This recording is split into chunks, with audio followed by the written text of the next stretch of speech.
で作って、冷凍していたあんこを使って、白玉粉で、団子を作るおまんじゅうを作ろうと思います。でまず白玉粉 50g、 それから白玉粉だけだとベタベタつきますので、それに小麦粉を20g ぐらい、3割から5割ぐらい入れます。そして、それをアルミ箔に入れて、蒸そうと思います。まず先に、お鍋に、湯をしっかり沸かしておきます。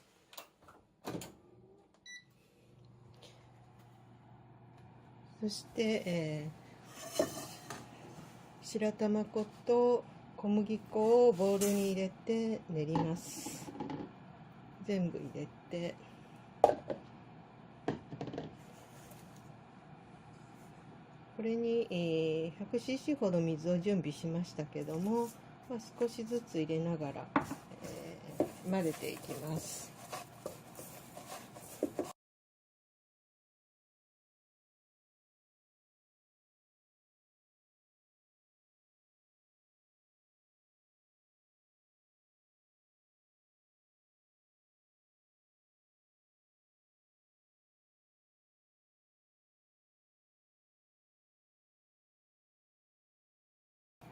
お水を混ぜて、耳たぶぐらいの柔らかさになりましたら、今日は、これで3つ作りますので、だいたい3分の1ぐらいに、割ります。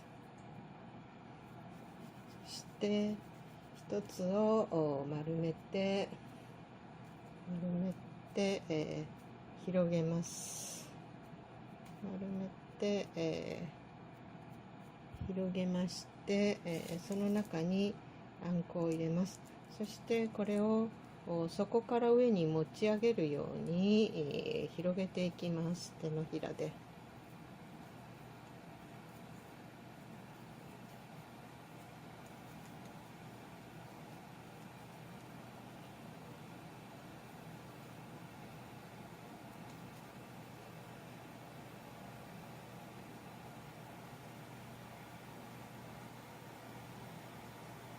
で、そこを潰したら形を整えて、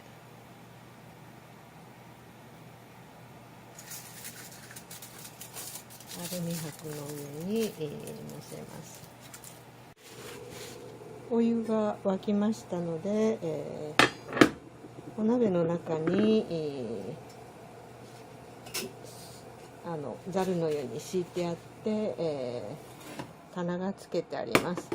この中に、一応普通の鍋を蒸し器にします。蒸し器にして、3個ほど作りましたので、これを中に入れて、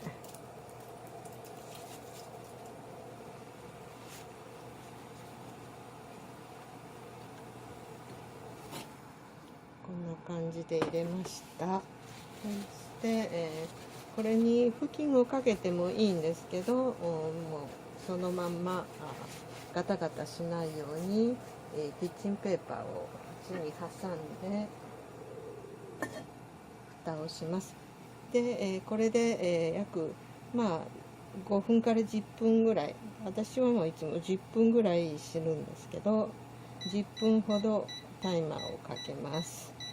冷凍ですので、これで、10分ほど蒸します。